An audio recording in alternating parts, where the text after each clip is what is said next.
नमस्ते। आप सभी से अनुरोध है कि कृपया हमारे चैनल को सब्सक्राइब करें और वीडियो को लाइक भी अवश्य कर लें। सो राहुल गांधी की स्मैशिंग पैट्रियार्की वो एक ट्रेंड सी बनी बीच में कह रहा हूँ। क्यों? क्योंकि उसी समय जिस समय वो स्मैशिंग पैट्रियार्की कर रहे थे, उसी समय जीवा एक ज्वेलरी ब्रांड है और जीवा की तरफ से एक रक्षाबंधन का एक ऐड आया। वो रक्षाबंधन का ऐड जो था, उसमें कृति सैनन कृति सैनन जो है, वो एक बिकिनी जैसी आउटफिट में वो अपने भाई को राखी बाँध रही हैं। ना केवल भाई को राखी बाँध रही हैं, लेकिन उनकी फैमिली में एक कुत्ता भी है, कुत्ते को भी राखी बाँध रही हैं। तो भई ये तो बहुत ही बिल्कुल रेवोल्यूशनरी हो गया। तो रेवोल्यूशनरी, और जब इसकी आलोचना आरंभ हुई तो राहुल गांधी कूद पड़े। तो राहुल गांधी को तो हर उस चीज़ में कूदना है जिससे कि भारतीय संस्कृति का अपमान होता हो, हिंदू धर्म की जो परंपराएँ हैं, उनका अपमान होता हो। उसमें तो राहुल गांधी को विशेष आजकल आनंद आता है। मुझे तो ये लग रहा है कि वो सैडिस्टिक टाइप के हो गए हैं, और उस सैडिज़्म से उनकी जो पूरी की पूरी राजनीति है, उस सैडिज़्म का रंग उस राजनीति पर चढ़ता चला जा रहा है। कई बार हो सकता है लोगों को ये पूछना पड़े कि भई आप नॉर्मल हो क्या? या आपको आगरा या रांची भेजने की आवश्यकता है? कुछ-कुछ इस तरह की स्थिति बनती जा रही है, और उनके जो चरण चाटुकार हैं, ये जिसको बंगाली में बोलते हैं चोटी चाटा, तो उनके जो चोटी चाटा लोग हैं, वो पूरी तरह से उसी लाइन पे चलने के लिए तैयार रहते हैं हर समय। तो उनके एक एमपी साहब हैं, रविंद्र चव्हाण, नांदेड़ के, तो उन्होंने सनातन धर्म मुर्दाबाद के नारे भी लगवा दिए। हाँ जी। और कहीं से भी आपने नहीं सुना होगा, चाहे वो राहुल गांधी हो या प्रियंका गांधी हो और सोनिया गांधी हो। सोनिया गांधी का तो रोमन कैथोलिक जो मज़हब है, वही कहता है कि भई बाकी सबको स्मैश करो, स्मैशिंग पैट्रियार्की नहीं होगा। उनका ये है कि स्मैश एवरीथिंग। तो इसलिए ये प्रश्न भी उठाया जा रहा है कि भाई पैट्रियार्की आपको अगर खत्म करनी है राहुल गांधी, तो आप अपना नाम जो है वो राहुल मोइनो क्यों नहीं रखते? और सोनिया जी जो हैं, उन्होंने अपना नाम क्यों सोनिया गांधी रख लिया? अपना जो उनका ओरिजिनल नाम है एंटोनियो माइनो, वो एंटोनियो माइनो पे क्यों नहीं जाती? तो कुछ इसी ट्रेंड में राखी का ऐड भी आ गया भाई। राखी का ऐड आ गया तो पूरे हिंदू समाज ने उसके ऊपर आपत्ति की। और आपत्ति और किसी कारण से नहीं की, वो तो आपत्ति इस कारण से की कि भाई राखी बांधने बिकिनी में नहीं जाते। हर पर्व त्योहार की कुछ मर्यादाएँ होती हैं, अलिखित होती हैं वो। अब आपको हर समय ये नहीं बताया जा सकता कि आप सड़क पर चलें तो किन कपड़ों में चलें। आपको अगर नंगी चलने का शौक है और आप सड़क पर नंगी चलेंगी, तो उसके बाद फिर जो फप्तियाँ कसी जाएँगी या कुछ मनचले आपके पीछे लगेंगे या आपके साथ में कुछ दुर्व्यवहार करेंगे, आपको बैड टच करेंगे, तो फिर उसके लिए फिर आपको किसी भी प्रकार की कोई शिकायत भी नहीं होनी चाहिए। मुझे इस स्मैशिंग पैट्रियार्की और जो पैट्रियार्की के जो बहुत बड़े विरोधी लोग हैं, शबाना आज़मी भी उनमें से एक हैं। वो शबाना आज़मी का मुझे ध्यान आ गया। मेरे ख़्याल से ये करीब 15 साल पहले की कोई बात है, और कोई बात हो रही थी, और उसमें इमाम बुखारी भी ज़रिए लिंक मौजूद थे, और शबाना आज़मी ने कुछ बात कही, तो उस पर इमाम बुखारी ने ये कहा कि हमें हमें नचनियों से, नाचने वालियों से और तवाइफ़ों से हमें कोई बात नहीं सुननी है। और शबाना आज़मी ने कहा, मैं बहुत खुश हूँ कि आपने ऐसी बात कही। उनके पतिदेव यानी जावेद अख्तर साहब ने उसके ऊपर कोई आपत्ति नहीं की। उन्होंने नहीं कहा कि साहब इमाम बुखारी जी, आप ग्रेट पैट्रियार्क हैं, और वो सारी तो बातें आ ही चुकी हैं पैट्रियार्की की। अब मैं ये जानना चाहता हूँ कृति सैनन से कि कृति सैनन, ये बताओ कि हमने तुम्हारी फ़ोटो देखी है जब तुम दरगाहों में जाती हो, उसकी भी फ़ोटो है हमारे पास। तो तुम दरगाह में ये आउटफिट पहन के क्यों नहीं गई? ये एक प्रश्न है, और यही प्रश्न तो कंगना ने उठाया। कंगना ने भी तो यही प्रश्न उठाया। उन्होंने कहा कि भई तुमको बिकिनी पहन के क्यों राखी बाँधनी है? और आप ये देखिए कि ट्रेंड जो है वो जीवा का नहीं चला। राहुल गांधी ने यद्यपि वो समर्थन में खड़े हो गए कि उसकी जो भी चॉइस है वो पहने। ना, चॉइस नहीं है। फ्रीडम ऑफ एक्सप्रेशन जो है, उसमें डिसेंसी और मोरालिटी भी उसके एक रीज़नेबल रिस्ट्रिक्शंस हैं।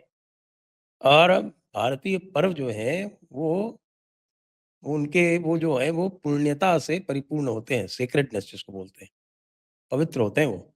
तो वो जो पवित्रता है, जो पुण्यता है, जो सेक्रेडनेस है, उस सेक्रेडनेस को आप नकार नहीं सकते। आप पर्व क्यों मना रहे हैं? आप पर्व मना रहे हैं क्योंकि आपकी उस पर्व में आस्था है, उस पर्व के साथ में जुड़े हुए जो जुड़ी हुई जो मान्यताएँ हैं, उनमें आपकी आस्था है, इसलिए आप पर्व मना रहे हैं। ईद में सवाल है, ईद में, बकरीद में आप ये ड्रेस पहन सकती हैं? हमने तो आपको दरगाहों में भी नहीं इस तरह से देखा, दरगाह में भी पूरा सिर कवर करके गई हुई थी। आप गुरुद्वारों में गई थी, तब भी पूरा सिर कवर करके गई हुई थी। लेकिन राखी में आपको नंगापन दिखाना है और उसके बाद फिर उसको जस्टिफ़ाई भी करना है। तो भई देखो हिंदू समाज जो है ना, अब ये है वो ये आत्म दोष से या आत्महीनता से भरा हुआ समाज अब नहीं रहा है। ये एक बहुत ही मैं कहूँगा कि एक अपने स्वयं बोध से भरा हुआ एक समाज बन चुका है। तो जिसको स्वयं बोध और आत्मबोध है, वो इस हीनता में नहीं पड़ेगा और आपकी इस बकवास को कतई बर्दाश्त नहीं करेगा। इसलिए आपको ये पुशबैक झेलना पड़ा और जीवा ने क्या किया आखिरकार, आप तो बड़ी बड़ी बन के और वो औरतें क्या आदमी बताएँगे क्या कि औरतें क्या पहनेंगी? अरे भई, औरतें ही बता रही हैं, महिलाएँ ही बता रही हैं कि आपको कैसे क्या पहनना चाहिए, किस पर्व पर। और महफ़िल किसने लूट ली? महफ़िल लूट ली तमन्ना भाटिया ने। तो तमन्ना भाटिया ने अपनी फ़ोटो जारी कर दी, परंपरागत वेशभूषा में, साड़ी में, बिंदी में, कुछ साड़ी और बिंदी और चूड़ी और झुमका ये सब पहन के तमन्ना भाटिया ने अपनी फ़ोटो जारी कर दी और वो फ़ोटो जो है वो ट्रेंड कर रही है।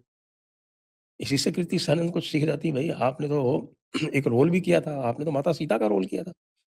पता नहीं इस घोड़े की शक्ल वाली को सीता माता का रोल दिलाने की किसको सूझी थी और तो पब्लिक ने उसका स्वागत कर दिया बॉक्स ऑफिस पे आदिपुरुष जिस बुरी तरह से पिटी है, उस तरह से पिटने वाली मुझे लगता है कि पूरे बॉलीवुड के इतिहास में ऐसी मूवीज़ कम ही होंगी। तो बॉलीवुड ने बता दिया कि वो कृति सेनन को क्या मानती है। भई वारांगनाओं को आप माता सीता का रोल नहीं दे सकते, ये एक अलिखित नियम है। क्योंकि माता सीता में लोग भक्ति भाव से उनको देखते हैं। माता सीता के चरण पूजते हैं। माता सीता के माता सीता के रूप में यदि आप एक वारांगना को जो कि बिकिनी पहनना पहनना जो है वो अपना एक उसको एक गर्व की बात समझती हो।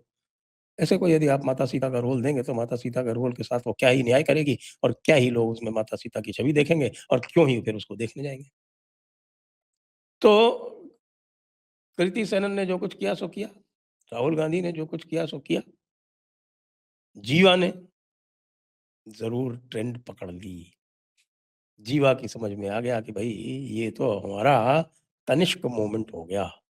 याद है ना वो तनिष्क वाला ऐड जिसमें तनिष्क ने एक मुसलमान घर में एक हिंदू बहू दिखाई थी या फिर और भी याद करें आप इस तरह को और भी ऐड आए थे ज्वेलरी के ऐड आए थे बिना बिंदी के।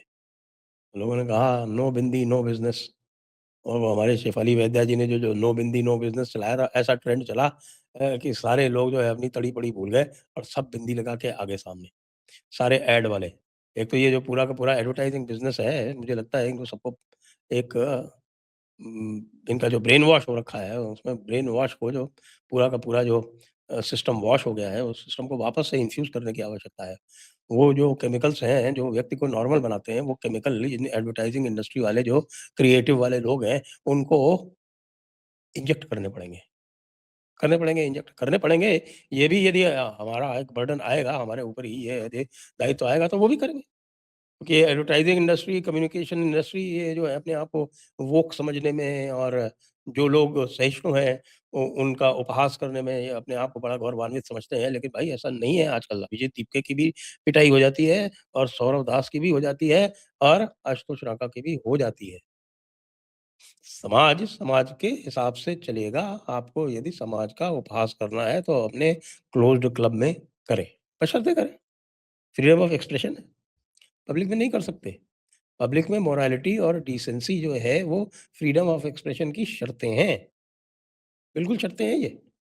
मोरालिटी है, डिसेंसी है, डिफेमेशन है, uh, friendly foreign relations with friendly foreign government है, इनसाइटमेंट टू ऑफेंस है, हुँ, सिक्योरिटी ऑफ स्टेट है, सॉवरेनिटी है, इंटीग्रिटी है, सब है। तो कृति सेनन के इस कार्यक्रम से आपने क्या सीखा? हमारे युवा वर्ग से विशेषकर से मैं आपसे पूछना चाहूँगा। ये जेन ज़ी फेंजी जो है ये बकवास है। ये जेन ज़ी ना मैं जेन ज़ी मानूँ और ना मैं जेन अल्फ़ा मानूँ। वो जो बोल दिया ना आज हमारे हेमंत दा ने, वो बात बिल्कुल सही है कि यार युवा वर्ग है हमारा। अल्फ़ा से हमको उस अल्फ़ा की याद आती है यूएलएफए जो टेररिस्ट ग्रुप था। इसलिए कोई जेन अल्फ़ा नहीं। हमारे बच्चे हैं, हमारा युवा वर्ग है और हमारे युवा वर्ग के साथ हम सब खड़े हुए हैं कंधे से कंधा मिला के। जय हिंद, जय भारत, वंदे मातरम।